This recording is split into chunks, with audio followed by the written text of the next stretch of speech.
Jai Hind, dear students. I am your subject teacher Supratim Saha, representing Department of Electronics and Communication Engineering Systems. And in today's lecture, I am going to discuss on the topic of handoff strategies, which is a part of your mobile communication system. In cellular telecommunication, the term handover or handoff refers to the process of transfers in an ongoing call or data connectivity from one base station to the other base station. When a mobile moves into a different cell while the conversation is still in progress, the mobile switching center comes into picture, and it helps in the further processing of handoff strategies. So before that, we need to know about the process that involves mobile switching system, and you can look at it in the screen where the diagram is shown. In other words, when a mobile moves into a different cell while conversation is still in progress, the mobile switching center automatically transfers the call to a new channel belonging to the new base station. This process of the channels between two cells is called as handoff, that is handing over.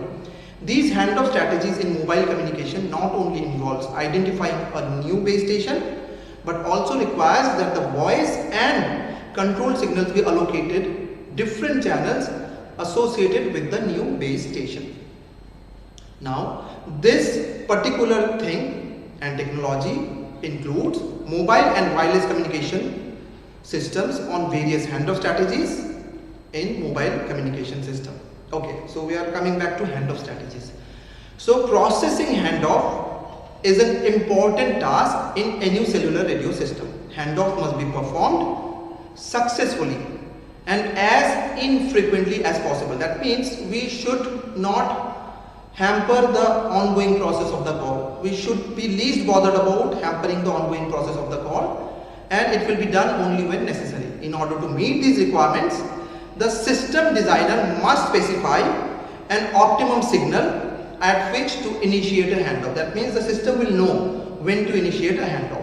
Handoffs are triggered in any one of the following situations. For an example, if a subscriber who is in a call or a data session moves out of coverage area of one cell and enters the coverage area of the other cell, then a handoff is triggered and the service is required so that it can continue the call. Okay. In other cases, the first cell are now deliberately involved in connecting with the other cell so that call does not drop. Some of the cells are transferred to adjoining cells provided that the subscriber is not overlapping the coverage area of both the cells. That is also a primary factor. Okay. For an example, there is a person who is traveling or moving within the jurisdiction of a large cell. If the traveler stops, what happens is that the jurisdiction is transferred to a microcell to relieve the load of the larger cell. That means larger cell relieves and it is distributed to a smaller cell to reduce the load. Now, handoffs may occur when there is an interference of calls using the same frequency for communication. Okay, so if you are talking about different aspects, we can come into demonstration of handoff strategies. So let us look at the diagram where we can see the figure which demonstrates the case where a handoff is not made and the signal drops below the minimum acceptable level to keep the channel active. This process that we are talking about of transferring the channel between two cells where a call is ongoing and we cannot afford to drop the call as well involves a step that requires the voice and control signals to be allocated channels associated with the new base station. Okay. Now, this important topic of handoff strategies is nothing but something we call like roaming in real life. It is similar to roaming. Okay. Here, processing a handoff is a very important task. Why? Because in cellular radio systems, it is a very common feature that a call is being shifted from one cell site to another, but on the other other hand, it is also necessary that there should not be any compromise on the call quality. Okay, so as you have seen in the figure a little while ago, that there is a margin, and this cannot be very large or this cannot be very small either. Okay, in both the cases it is not going to justify the service provided, and definitely that will call for trouble as far as telecom industries are concerned. Okay, so we may consider some situations for triggering a handoff. So handoffs can be triggered for various different situations. Let's talk about them one by one. If a subscriber who is in a cell or a data session moves out of a coverage area of its own area, in that case a handoff can be triggered to provide continuation of service. Okay, this is being done in sync with the standards of the industry, that the first cell is dictating terms and it is deliberately giving its inputs to the other adjoining cell. Okay, in some cases some of the calls are transferred in such a way that they are subdivided into different micro cells. Okay, so it happens that a handoff may occur when they are offered different variations where the transfer of duties from large cell is segregated within the system. What can be some of the demonstration that will be associated with handoff strategies? So demonstrations will be shown as you can see on your screen in the figure, that different types of demonstrations of hands-off are given there, and it is not made and the signal drop below the minimum acceptable level to keep the channel active, and it is encouraged in such a way. Moving on from the diagram, if we are seeing that when to hand off, it is important to ensure that the drop in the measured signal is not due to momentary fading and the mobile is actually moving away from the base station. Okay, that means it can be some other reason also that does not guarantee or that does not give us an opportunity to move out from one cell side to the other just because of that. But when there is a drop in the measured signal voltage due to momentary fading and not due to actual moving mobile away from the base station, that kind of situation, if the handoff takes place, then such handoffs must be prevented. I repeat, if such a scenario happens when there is actually not a cell going to another cell by a user and still the handoff takes place, then it has to be prevented.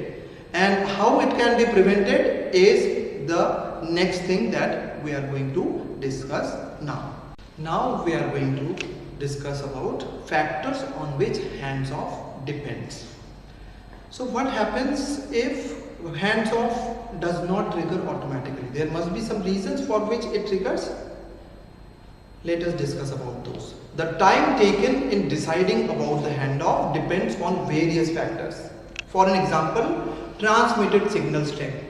If the signal strength is fluctuating very rapidly, then number of hands-off, that means the hands-off which were not required, forced hands-off, they increase due to the factors already discussed earlier. Okay.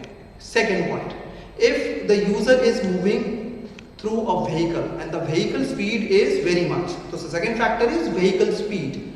The length of time needed to decide if a handoff is necessary depends on the speed of the vehicle which is moving. That means the user who is moving from one side to another side with the help of a vehicle and the vehicle speed is very high. That is another factor which is associated with your handoff.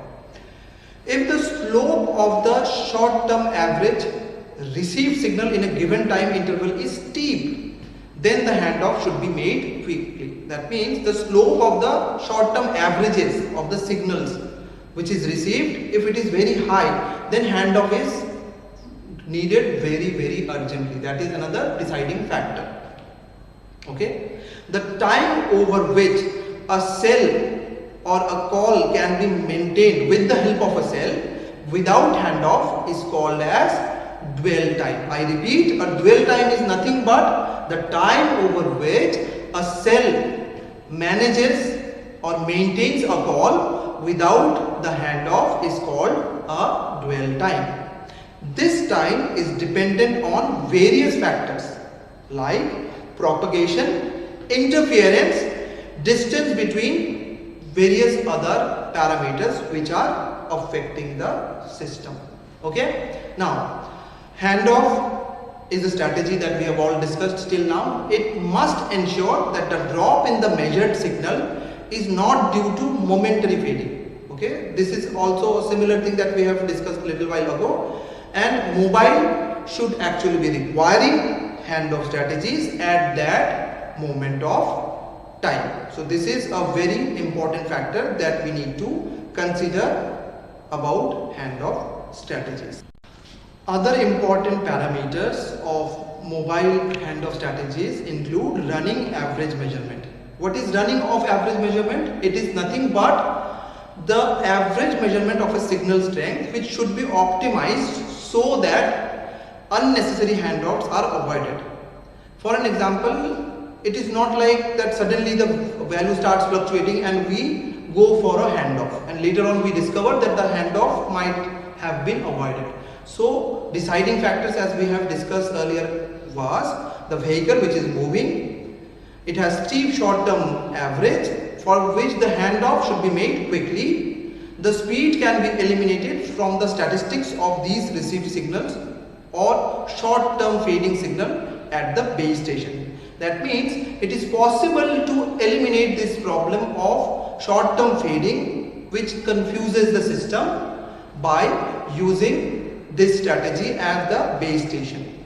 Dwell time, as we have discussed, is the time over which a call may be maintained without the cell needing any kind of handoff. Okay, that means we are in a call and the call is going on and we are not requiring any handoff whatsoever to continue the call quality. That is dwell time, and it depends on propagation, interference, distance and speed. These four factors. Okay. Now next comes the process of handoff measurement. How to measure a handoff? In its first generation of analog cellular communication signal, the signal strength measurements were made by the base station and supervised by the mobile switching center. In the second generation, however, time division multiplexing access systems or handoff strategies which were mobile assisted were introduced and called mobile assistant handoffs, MAHO. Now this system of the handoff also included inter-system handoff.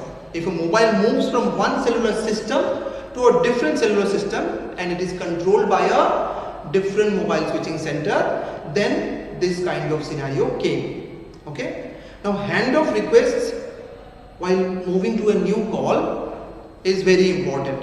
Okay. And out of the handoff requests, out of the new calls, which is more important, handoff requests are always given more priority. So let us talk about some of the practical cases of handoff strategies. So talking about some of the practical scenarios where a handoff strategy can occur or have some issues or may help in proceeding the call, it can be of different types. For an example, different type of users, in which obviously the vehicle speed comes into picture. That means a user who is traveling very fast needs frequent handoffs during a call. Okay. On the contrary, someone who is moving very slowly will be traveling with low speed, and the user may never need a handoff during a call because he is not moving fast enough to require a handoff while having to move from one cell site to another, and it is taken a long time through a gradual process. Again, microcells to provide capacity, the mobile switching center can become burdened sometimes. What happens if high speed users are constantly being passed between very small cells. Small cells are there, and users who are very fast are traveling from here to there all the time. So the MSC faces a lot of trouble and overloading happens. Again, minimizing of handoff intervention. What happens when we handle the simultaneous traffic of high speed and low speed users together? So what happens is, one scenario we are very much overloaded, in other scenario we are compensated with the lack of load, because entertaining the low end users does not require much bandwidth or effort. Next, large and small cells can be located in a single location. For an example, they are also called as umbrella cells. That is, different antenna heights, different power levels under the same roof. Then there can be cell dragging problem. What is a cell dragging problem? It is nothing but a pedestrian user, when he provides a very strong signal to the base station, the user may travel deep within the neighboring cell. So it creates confusion about the neighboring cells, which handoff should be given to whom. And that is also a practical scenario that we generally tend to face. There are various types of handoff that are encountered, and those will be covered in our next topic, which is known as types of handoff. So let's start. So types of handoffs are mainly divided into two parts, that is hard handoff and soft handoff. Okay, hard handoff is when there is actual break in the connectivity while switching from one base station to the another base station. That is called as hard handoff. Okay, there is no burden on the base station or mobile switching center, because the switching takes place very quickly and it can be hardly noticed by the user. The user does not even notice that there has been a switch from here to there, and the connection quality is not that good. He does not even notice. Hard handoffs are adopted with the help of break before make policy. Okay. Next comes soft handoff. In soft handoff, at least one of the links is kept when the radio signals are added or removed to the base station. Soft handoffs adopts the make before break policy. Okay, and this is the exact opposite of your hard handoff. Soft handoff, as we have already seen from the property, requires much more efforts, and therefore it is more costly than hard handoffs. Okay. Apart from this, there is another handoff which is known as mobile assisted handoff.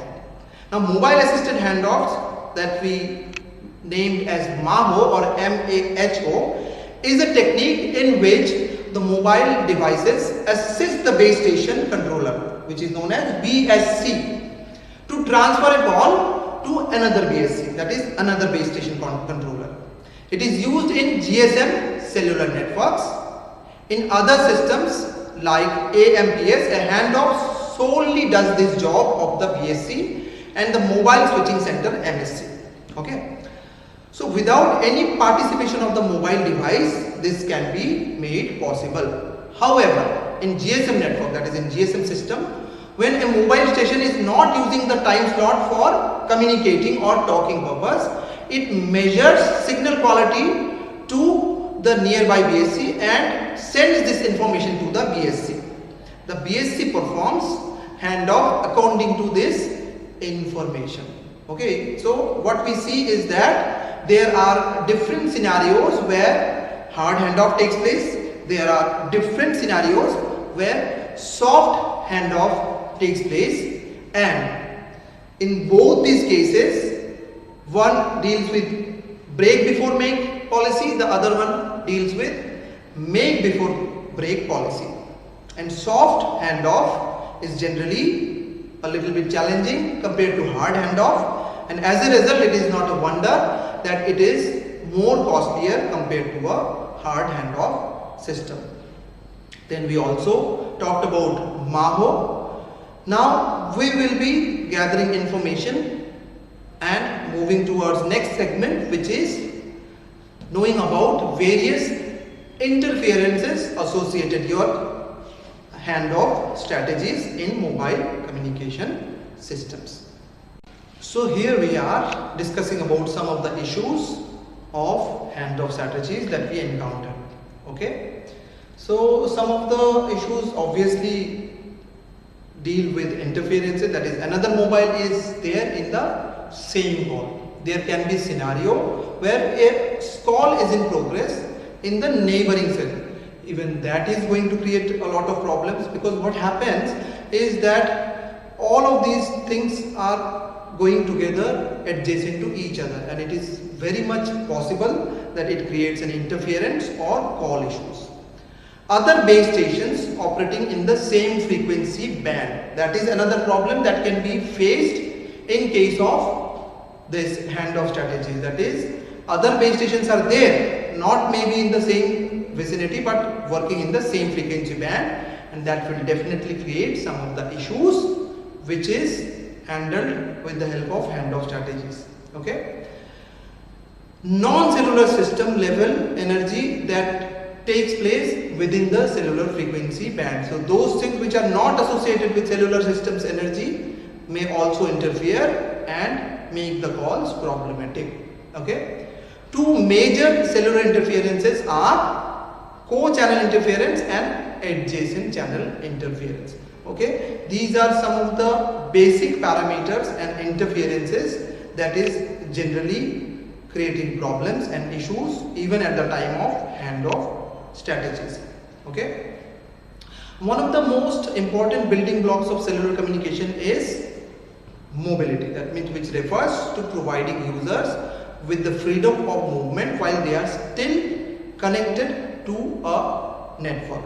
So what we have learned today, and we will finish with different advantages and disadvantages of handoff, is that handoff play a very major role in allowing users to move across cells from one cell to the other one without having the fear of being disconnected from the call. Okay, it is also to be noted that handoffs may be working in such a way that, for an example, we are moving from one cell site to another cell site and we do not want the call to be dropped. In that case, what happens?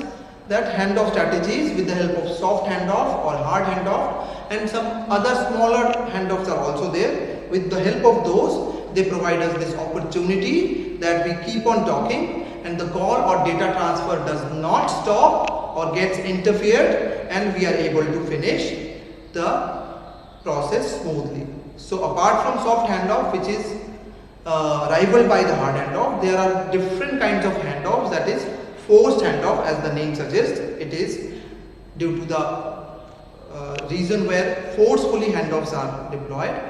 Okay, delayed handoff, mobile assisted handoff, that is MAHUA already we discussed about, inter-system handoff, then various inter-cell and intra-cell handoffs, and then these handoffs all together puts up a show where we can actually continue uninterrupted services, which is an essential requirement in today's telecommunication system. So mobile switching system center plays a vital role in executing all of this.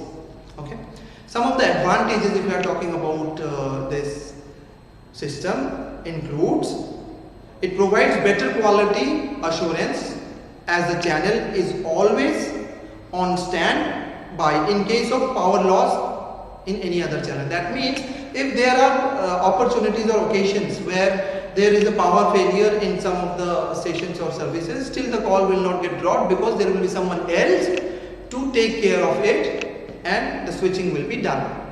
More than one repeater can send and receive the signals to transmit signal to and from mobiles.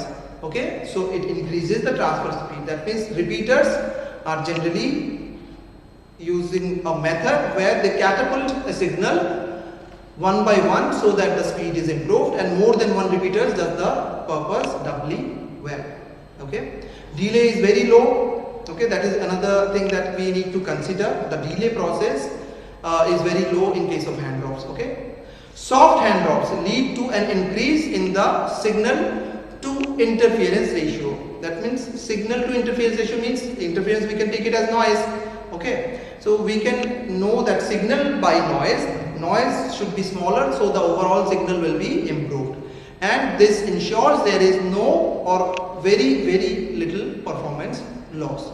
This is a very well known documented advantage of soft handover gain. But along with this, there will be some disadvantages as well.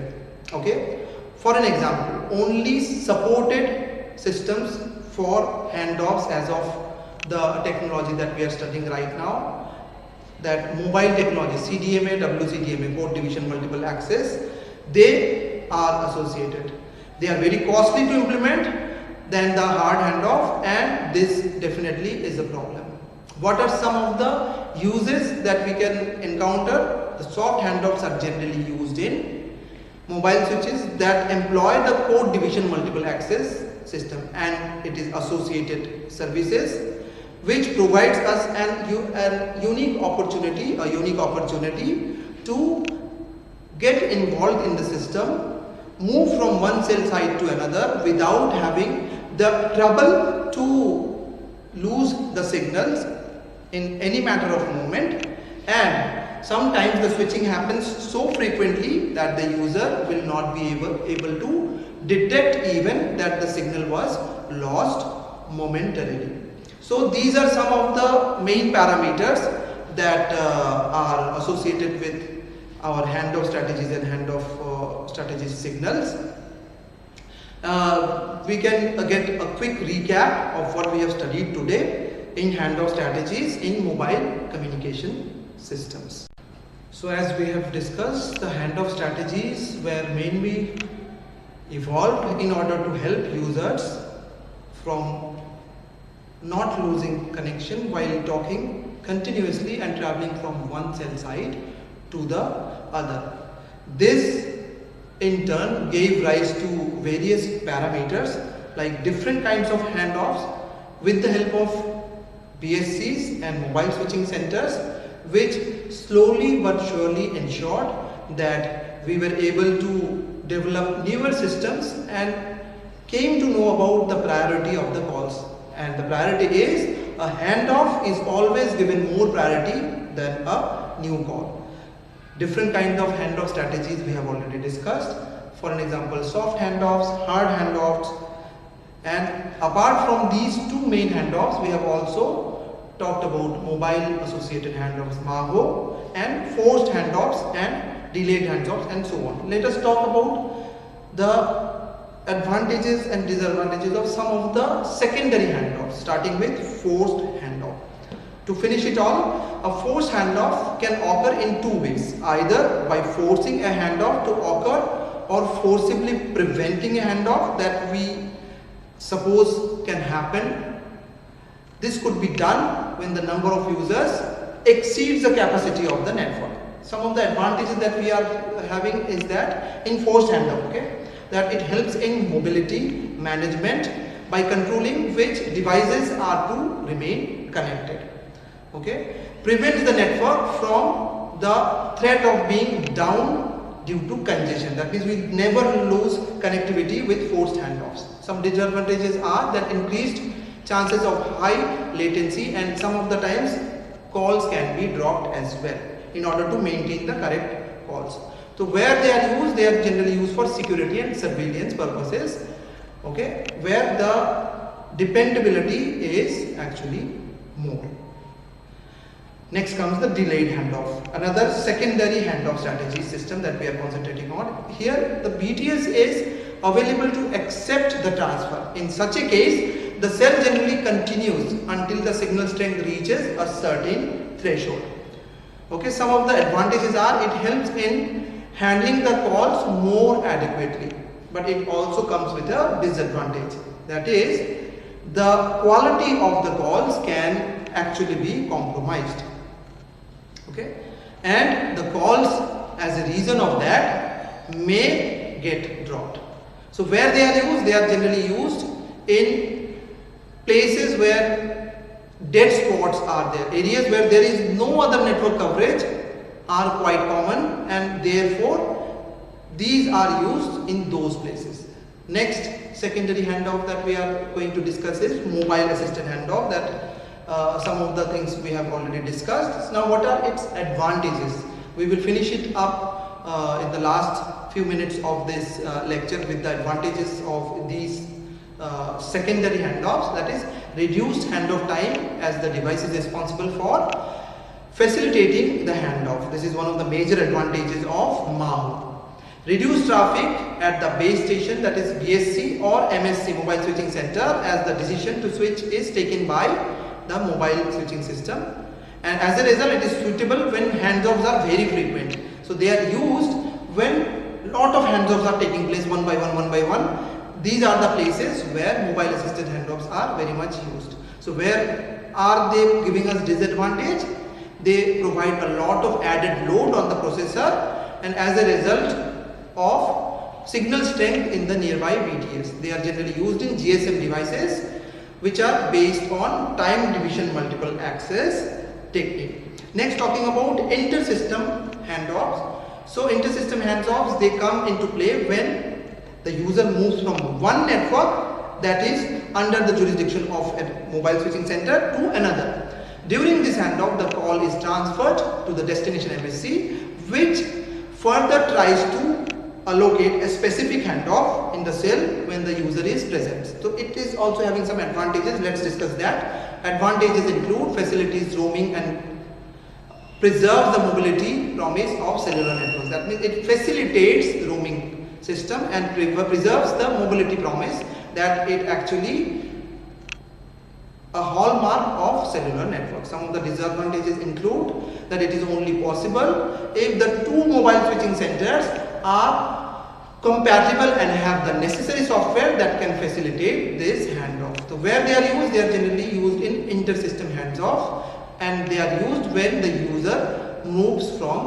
one system to another. So these were some of the secondary handoff that we discussed. So to sum it up, we have discussed an overall overview of handoff strategies today. We have discussed why handoffs are used. That means when a call is in process from one cell site to another cell site, we don't want to lose the call. The user is moving very fast or slow, depending on that. The traffic can be a burden, the load can be a problem, and handoff strategies come very handy in that. Some of the major handoffs are hard handoffs and soft handoffs. Some of the other handoffs that we discussed just now are, for an example, mobile assisted handoffs, delayed handoffs, and so on. Apart from this, we have also discussed some of the advantages of handoffs and why handoff strategies are an integral part of mobile communication system. So we have also discussed with various diagrams how these mobile switching centers play a vital role with the help of your BTS and cell sites to gel together as a cohesive unit and act as a whole system together, so that most of the calls can be managed without a delay or drop or quality issues, which is the sole purpose of a solid communication system. I hope this has been informative to you, and thank you for watching. Jai Hind.